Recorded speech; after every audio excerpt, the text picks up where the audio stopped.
पाठ 1 भाषा, लिपि, बोली और व्याकरण। Language, script, dialect and grammar. Mehul और उसके साथियों को वैज्ञानिक नटराजन ने ऐसे गैजेट बनाकर दिए जिनसे वे किसी भी काल में जा सकते हैं। उस काल में पहुंचने पर वहां के लोगों की भावनाओं व संकेतों को वे गैजेट के माध्यम से समझ सकते हैं। आदि मानव दोस्तों, हम तुम्हारे ही साथी हैं। चच्चा, हम समझ गए आप कहना चाहते हैं कि अच्छा तुम हमारे मित्र हो। यहाँ कैसे आए? हाँ, तुम यह भी कहना चाहते हो कि हमारी शक्ल और रहन सहन तुमसे मिलता ही नहीं, क्योंकि हमने प्रकृति को समझते हुए जीवन में तुम्हारी मदद से यह विकास किया है। इस विकास में तुम लोगों का बहुत ही बड़ा योगदान है। चच्चा। बच्चों, आपने ऊपर आदि मानव, मेहुल और उसके साथियों के मध्य हुई बातचीत को पढ़ा और समझा। आदि मानव अपनी बात को कुछ अजीब उच्चारणों और संकेतों द्वारा कह रहे हैं।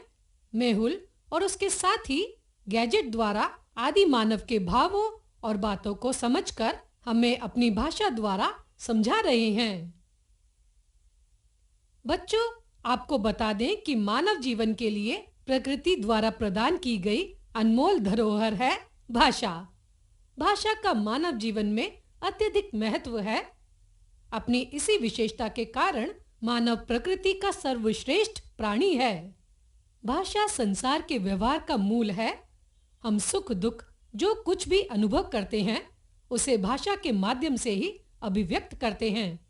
अर्थात भाषा ही मानव के पास एक ऐसा साधन है जिसके माध्यम से वह समाज में अपने विचारों का आदान प्रदान करता है। यद्यपि संकेतों द्वारा भी मनुष्य कुछ स्थितियों में अपने मनोभावों को प्रकट करता है, जो कि आपने पिछले पृष्ठ में चित्रों में आदि मानव द्वारा किए गए संकेतों के माध्यम से जाना। संकेतों द्वारा पूर्ण भाव प्रकट नहीं किए जा सकते और न ही संकेतों द्वारा पूर्ण रूप से मनोभावों को समझा जा सकता है। क्योंकि मेहुल और उसके दोस्तों के पास गैजेट थे, इसलिए वे उनकी सांकेतिक भाषा को पूर्ण रूप से समझ गए, जबकि व्याकरण में सांकेतिक भाषा का महत्व नहीं है। भाषा वह माध्यम है जिसके द्वारा व्यक्ति अपने भावों व विचारों का आदान प्रदान करता है। यह मुख से निकली वह सार्थक ध्वनि है जो हमारे विचारों को दूसरों तक तथा दूसरों के विचारों को हम तक पहुंचाती है। भाषा के रूप। भाषा के मुख्यतः दो रूप होते हैं। एक मौखिक भाषा, दो लिखित भाषा। एक मौखिक भाषा।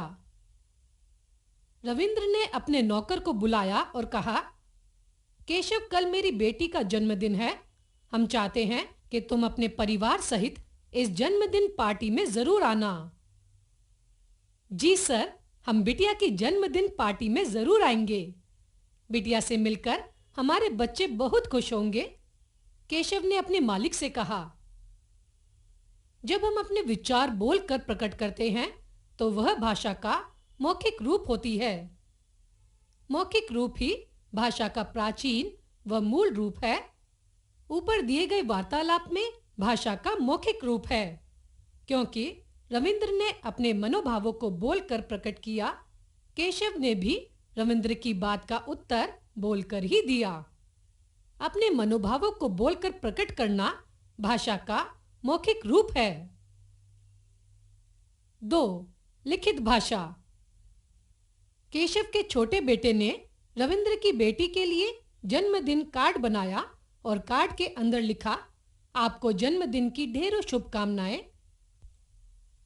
केशव की बेटी ने भी जन्मदिन कार्ड बनाया और उसके अंदर लिखा, तुम हो मम्मी पापा की प्यारी गुड़िया, खुशियों से भरी रहे तुम्हारी जीवन बगिया।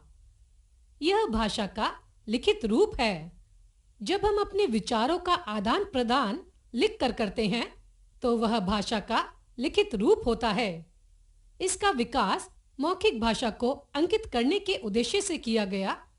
इसी के द्वारा महापुरुषों द्वारा दिया गया ज्ञान संचित किया गया है और वह आज भी सुरक्षित है। अपने विचारों का आदान प्रदान लिख कर करना भाषा का लिखित रूप है। लिपि, भाषा को लिखने का ढंग लिपि कहलाता है। अलग अलग भाषाओं की अलग अलग लिपि होती है, जैसे भाषा लिपि, संस्कृत देवनागरी, मराठी देवनागरी, अंग्रेजी रोमन, हिंदी देवनागरी, उर्दू, फारसी, पंजाबी, गुरुमुखी। संसार में अनेक भाषाएं प्रचलित हैं, परंतु सभी भाषाओं के लिखित रूप नहीं होते। इसलिए संसार में कुछ लिखित भाषाएं हैं तो कुछ मौखिक भाषाएं भी हैं। जो भाषाएं लिखी जाती हैं उनके शुद्ध रूप को मानक भाषा कहते हैं। मानक भाषा में श्रेष्ठ साहित्य की रचना होती है, उसी में सरकारी कामकाज होता है, इसलिए उसे साहित्यिक भाषा और राजभाषा भी कहा जाता है। सांकेतिक भाषा, आपने इस पाठ में सांकेतिक भाषा के बारे में भी पढ़ा है। यह भी भाषा का एक रूप है। इसका प्रयोग दैनिक जीवन में बहुत बार किया जाता है। पशु पक्षियों, यातायात के चिन्ह, मूक बधिरों द्वारा की गई बातचीत में इस भाषा का ही प्रयोग किया जाता है। खेलों में अंपायर द्वारा सीटी या संकेतों के माध्यम से अपने भाव व्यक्त किए जाते हैं, किंतु यह भाषा व्याकरण के अध्ययन का विषय नहीं है। मातृभाषा, मातृभाषा वह भाषा होती है जो बच्चा सबसे पहले अपने परिवार से बोलना सीखता है। भारत में विभिन्न परिवार भिन्न भिन्न भाषाएं बोलते हैं। जैसे एक बंगाली बच्चा बंगाली बोलता है, एक पंजाबी बच्चा पंजाबी, मद्रासी बच्चा तमिल, मलयाली, उत्तराखंड का बच्चा गढ़वाली कुमाऊं, गुजरात का बच्चा गुजराती, राजस्थान का बच्चा राजस्थानी बोलता है। ये उनकी मातृभाषाएं हैं, जिसे बच्चा रोज परिवार में सुबह शाम सुनते सुनते सीख जाता है। राजभाषा, राजभाषा वह भाषा होती है जिसका प्रयोग देश के सरकारी कार्यालयों, संस्थानों और विद्यालयों में कामकाज के लिए किया जाता है। 14 सितंबर 1949 को भारत की संविधान सभा ने हिंदी को भारत की राजभाषा के रूप में स्वीकार किया। राष्ट्रभाषा, राष्ट्रभाषा वह भाषा है जिसका प्रयोग देश के अधिकतर निवासी करते हैं। हिंदी को भारत की राष्ट्रभाषा भी कह सकते हैं, क्योंकि इसका प्रयोग भारत के 70% निवासी किसी न किसी रूप में करते हैं। मानक भाषा, जब किसी भाषा के प्रयोग का विस्तार बढ़ता है तो उसकी एक रूपता को बनाए रखना असंभव हो जाता है। हिंदी का क्षेत्र व्यापक है। हिंदी भाषा पर अलग-अलग राज्यों की बोलियों और उपभाषाओं का प्रभाव पड़ता है, जिसके कारण शब्दों या वर्णों के एक से अधिक रूप हो जाते हैं। ऐसी स्थिति में हिंदी भाषा का कौन सा रूप शुद्ध है तथा कौन सा रूप अशुद्ध है जैसी समस्याएं उत्पन्न हो जाती हैं। इसलिए भाषा की एक रूपता के लिए विद्वान एवं शिक्षाविद जिस भाषा को मान्यता प्रदान करते हैं उसे मानक भाषा कहते हैं। अमानक रूप, मानक रूप, अ, झ, ध, द्व, संत, संबंध, नए, आई। भारत की मान्यता प्राप्त भाषाएं, भारतीय संविधान में 22 भारतीय भाषाओं को मान्यता प्रदान की गई है। असमिया, बांग्ला, बोडो, डोगरी, गुजराती, हिंदी, कन्नड़, कश्मीरी, कोंकणी, मैथिली, मलयालम, मणिपुरी, मराठी, नेपाल, उड़िया, पंजाबी, संस्कृत, संथाली, सिंधी, तमिल, तेलुगु। बोली, बोली भाषा का क्षेत्रीय या स्थानीय रूप होता है। यह भाषा का अल्प विकसित या अर्ध विकसित रूप है। इसे सामान्यतः बोलचाल में ही प्रयोग किया जाता है। इसमें बहुत अधिक साहित्य की रचना नहीं की जा सकती। हमें कई बोलियों में लोकगीतों के रूप में कुछ साहित्य उपलब्ध हैं। महाकवि सूरदास और तुलसीदास ने ब्रज और अवधी में उच्च कोटि की साहित्य रचना की। बोली अपना विकास नहीं कर पाई, इसलिए बोली तक सीमित रह गई। केवल खड़ी बोली अपना विकास करती हुई आज आधुनिक हिंदी भाषा के रूप में प्रचलित हो गई है। कुछ बोलियां मैथिली, भोजपुरी, हिमाचली, अवधी, बघेली, मगही, कन्नौजी आदि हैं। उपभाषा। जब बोली का क्षेत्र थोड़ा बड़ा हो जाता है, तब वह उपभाषा का रूप ले लेती हैं। उपभाषाओं में साहित्य की रचना होती है। एक उपभाषा की कई बोलियां होती हैं।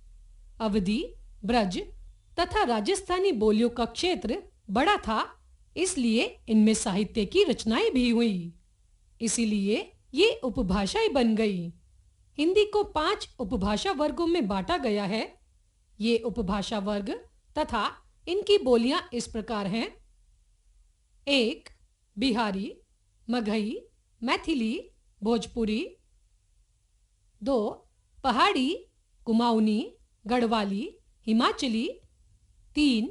राजस्थानी, मारवाड़ी, ढूंढांडी, हाड़ौती, मेवाती, जयपुरी, मालवी। 4. पूर्वी हिंदी, अवधी, बघेली, छत्तीसगढ़ी। 5. पश्चिमी हिंदी, खड़ी बोली, ब्रजभाषा, बुंदेली, कन्नौजी, बांगरू, हरियाणवी। व्याकरण। देखो, प्रिया नाच रहा है, हम सभी का चलना चाहिए। उपयुक्त दोनों वाक्य अशुद्ध हैं।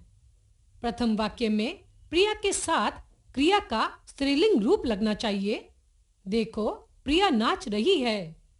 दूसरे वाक्य में का कारक के स्थान पर को कारक का प्रयोग होना चाहिए। हम सभी को चलना चाहिए। व्याकरण के नियम ही हमें इन अशुद्धियों का ज्ञान कराते हैं। अतः कहा जा सकता है कि व्याकरण के बिना किसी भाषा का शुद्ध ज्ञान नहीं हो सकता। व्याकरण के द्वारा ही हम भाषा का शुद्ध प्रयोग सीखते हैं। हर भाषा के अपने अपने नियम और अपनी अपनी व्यवस्था होती है।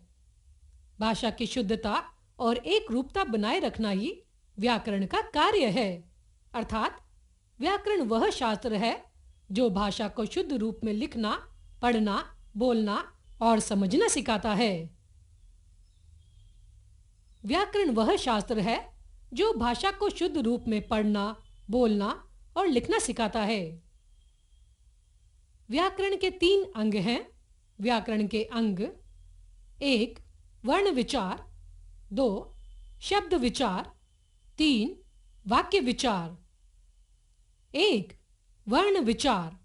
इसके अंतर्गत वर्णों के आकार, उच्चारण, उत्पत्ति आदि पर विचार किया जाता है। 2. शब्द विचार। इसके अंतर्गत शब्दों के रूप, भेद, प्रकार, लिंग, वचन, काल, उत्पत्ति तथा बनावट पर विचार किया जाता है। 3. वाक्य विचार।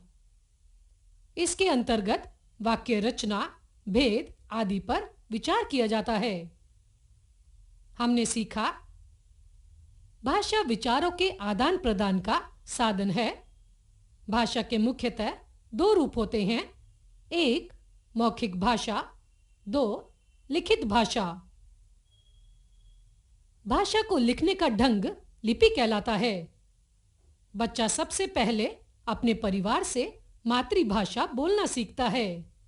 14 सितंबर 1949 ईस्वी को भारत की संविधान सभा ने हिंदी को भारत की राजभाषा के रूप में स्वीकार किया। हिंदी भारत की राष्ट्रभाषा है। वह शास्त्र जिसके द्वारा किसी भाषा के शुद्ध रूप का ज्ञान प्राप्त किया जाए, व्याकरण कहलाता है। व्याकरण के 3 अंग हैं: वर्ण विचार, शब्द विचार, वाक्य विचार। एक,